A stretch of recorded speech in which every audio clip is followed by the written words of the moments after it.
"Who is that human?" the princess asked. Then the admirals stood at attention. I had never been so bored in my entire 92 years of life. The Grand Admiralty convocation was supposed to be an honor.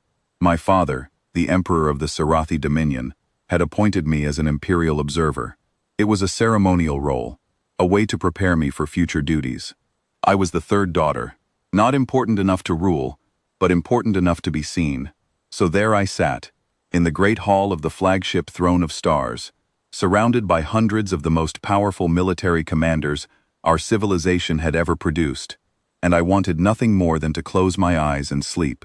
The hall itself was beautiful, I will give it that. It was carved from living crystal that hummed with a low, pleasant tone. The walls shifted color with the moods of those inside. Right now, they glowed a steady blue, which meant calm, order, control. That was the Sarathi way. Everything in its place, every tradition observed, every ceremony performed exactly as it had been performed for thousands of years. The admirals filled the hall in long, curved rows. Each one wore ceremonial armor polished to a mirror finish. Their skin glowed with the bioluminescent colors of their respective fleets. Soft gold for the 3rd Fleet, deep violet for the 9th, pale green for the 12th. I knew them all by color before I knew them by name. I had been studying fleet compositions since I was a child. At the head of the hall, raised above everyone else on a platform of dark stone, sat Grand Admiral Toravan. He was over 400 years old. His luminescence had faded with age to a steady silver, like starlight trapped beneath his skin. He acknowledged no one. He greeted no one. In all the records I had ever read, Toravan had never saluted anyone except my father. He was a monument carved in the shape of a person, and everyone in the room respected him with something close to fear. Admiral Corvan sat beside me. He was my escort and advisor for the event, a veteran of the Helix Nebula campaigns. He was tall even by our standards, calm, composed, and utterly uninterested in explaining things to a young princess who kept asking questions. "There is supposed to be a foreign dignitary today," I whispered to him during a pause between speakers. "Who is it?" "You will see," Corvan said. His voice was flat. He did not look at me. I settled back and waited. It was perhaps an hour later when a side door opened.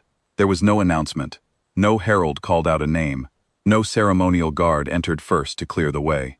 The door simply opened, and a single figure walked in. He was small. That was my first thought.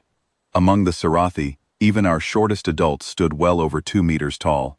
This person barely reached the shoulder of the nearest officer. He wore dark clothing, simple and undecorated. No medals, no rank insignia that I could recognize. No entourage followed him, no aides, no guards. He walked with a slight limp, favoring his left leg, and his hair was gray at the sides of his head. His face was lined with age. He was human. I had never met one in person before. I had seen images, of course, and read about them in cultural studies. A younger species, barely 3 centuries into space travel. They held a small cluster of frontier worlds far from the core of the Dominion. They had no seat on the galactic conclave. Most Sarathi considered them energetic but unimportant, the way one might regard a clever child who had learned to run before learning to think. I leaned toward Admiral Corvan. "Who is that human?" I asked. It was an innocent question.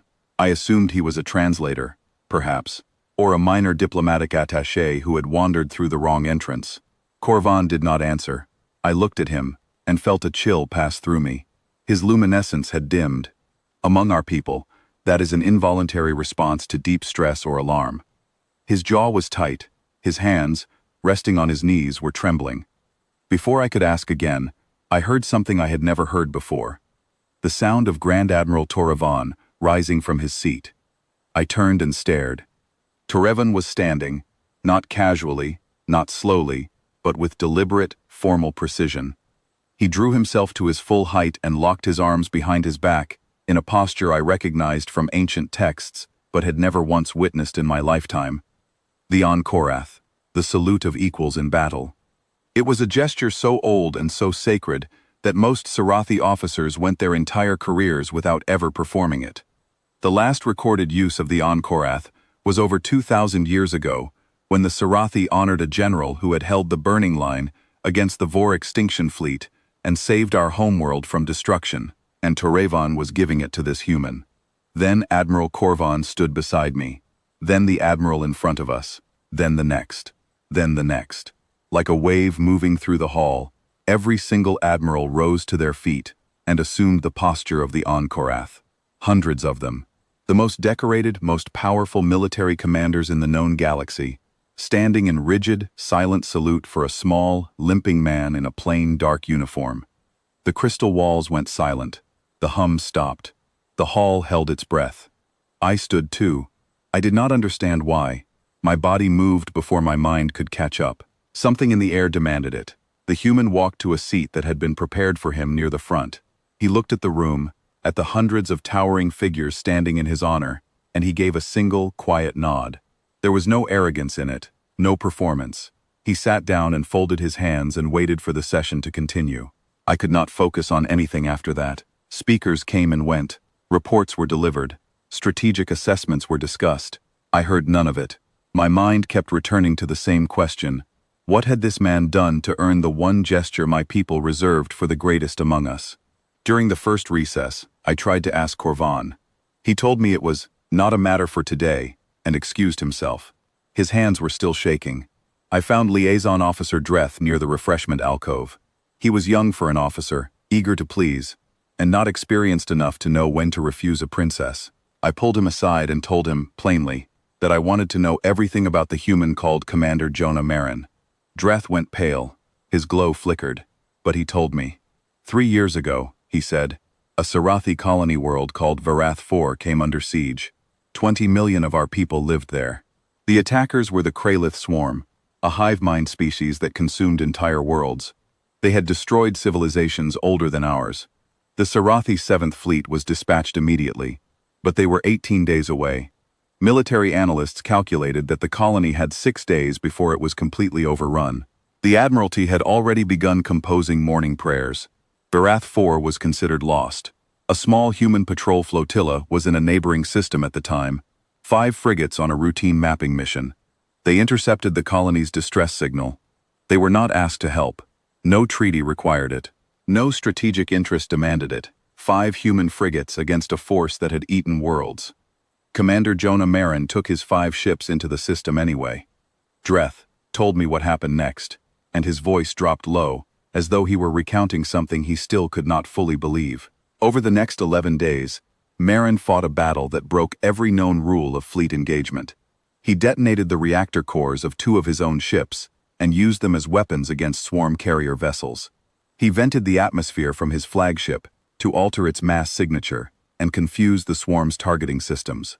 He landed his marines on the surfaces of living swarm organisms and had them fight inside the enemy's own ships, cutting through biological systems with handheld tools and explosives. He broadcast human music on every open frequency, flooding the electromagnetic spectrum with sound, and somehow, impossibly, it disrupted the swarm's hive mind coordination. The creatures lost cohesion. They turned on each other. They panicked. By the time the 7th Fleet arrived, the swarm was broken. Not just driven away, broken. A hive mind that had terrorized 3 sectors of the galaxy was scattered and confused, and it never recovered. Marin had lost 4 of his 5 ships. His surviving frigate was running on emergency power, half of its hull torn open to the vacuum of space, held together by what Dreth described as improvised welding, and what I can only call human stubbornness. Marin himself had taken shrapnel in his leg during a hull breach. That was why he limped. He had never had it fully repaired. When asked about it later, he reportedly said he did not want to forget. 20 million Sarathi survived because of him. I stood there, unable to speak for a long moment. Dreth continued. After the battle, my father, the Emperor, personally offered Marin the Star of Sarathis. It is the highest honor our civilization can give to any living being. In 12,000 years of history, it has been awarded fewer than 30 times. Marin declined it.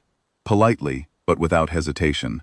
He said he had not done it for a medal. He asked only that the Sarathi provide medical care for his wounded crew. This refusal caused a political storm. Some in the court called it an insult, but Grand Admiral Toravan, who had personally reviewed every second of the battle data, made a public statement. He said that Commander Marin had earned the right to refuse anything he wished, and that anyone who questioned that had not studied the battle closely enough. Dreth told me one last thing before I let him go. He said that the Sarathi war colleges now had an entire course of study dedicated to human combat tactics. It was based almost entirely on what Marin did at Varath 4. The formal title of the course translated to Asymmetric Improvisation Under Terminal Odds. But among the cadets, it had a different name. They called it, roughly, What to Do When Nothing Should Work, But a Human is Present. I returned to the hall for the afternoon session, but I could not sit still. When the next intermission came, I did something I knew I should not do. Protocol demanded that I send an aide to request a meeting with a foreign officer. Instead, I walked across the hall myself and approached Commander Jonah Marin directly. He saw me coming and stood up. He addressed me by my correct title without stumbling over the pronunciation, which told me he had prepared for this event with care. Up close, he looked even less remarkable. He was shorter than me by a full head. His eyes were brown, warm, and deeply tired. He had the look of a man who had seen too much and had made peace with all of it. "Are you enjoying the convocation, Your Grace?" he asked. "I found it rather dull," I admitted. "Until you walked in." He laughed. It was a rough, warm sound, nothing like the measured tones of Sarathi amusement. It came from somewhere deep in his chest, and it was so genuine that I almost smiled in return. I hesitated, then asked him about Varath 4. I watched his face as I said the name. The warmth did not leave his eyes, but something shifted behind them. Something heavy settled into place. "May I ask you something honestly, Commander?" "Of course. Why did you do it? You had 5 ships. You had no obligation. The mathematics of the situation were impossible." He was quiet for a long time. When he spoke, his voice was calm and steady. 20 million people were going to die, he said. I had 5 ships. You are right. The math did not work. But the math does not get to decide who you are. I felt something move inside my chest. It was unfamiliar, and I did not have a word for it in my language. "Were you afraid?" I asked. "Every single second," he said, without shame, without hesitation. This confused me. Among my people, admitting fear diminishes a warrior. A Sarathi officer would never confess to terror, even in private. Marin said it the way one might say that water is wet, or that stars burn bright. It was simply a fact. "Then how did you do it?" I asked. He looked at me, and for a moment, the tiredness in his eyes lifted, and I saw something beneath it. Something steady and unbreakable, and very, very human. "Being afraid and doing it anyway," he said. "That is kind of our whole thing." The convocation ended 2 hours later.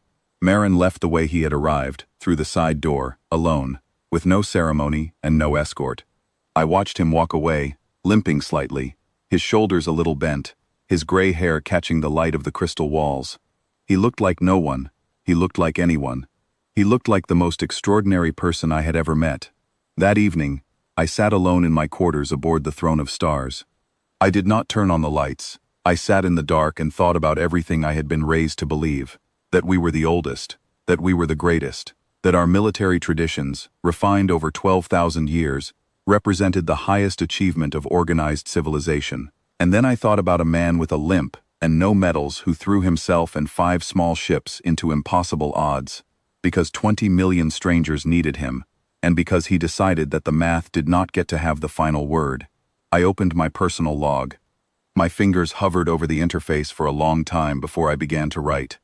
"Today I learned why the Admirals stand," I wrote. I paused. The cursor blinked in the darkness. Then I added one more line. "I think I also learned why the humans will outlast us all."